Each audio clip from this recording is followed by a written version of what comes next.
What's the meaning of alia?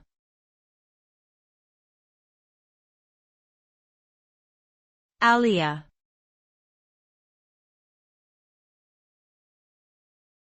Alia.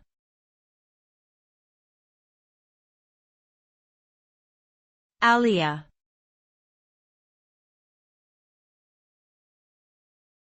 Alia.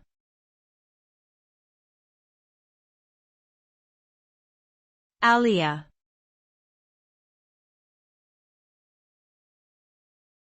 Alia is a suffix that is commonly used in English to signify a group of related things or places, often with a geographical connotation.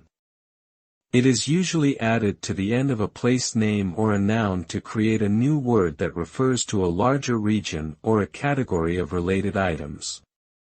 For example, Australia refers to the large island continent in the southern hemisphere, and paraphernalia refers to a collection of tools or equipment used for a specific purpose. Overall, alia is a versatile and useful suffix that helps create new words and concepts in the English language.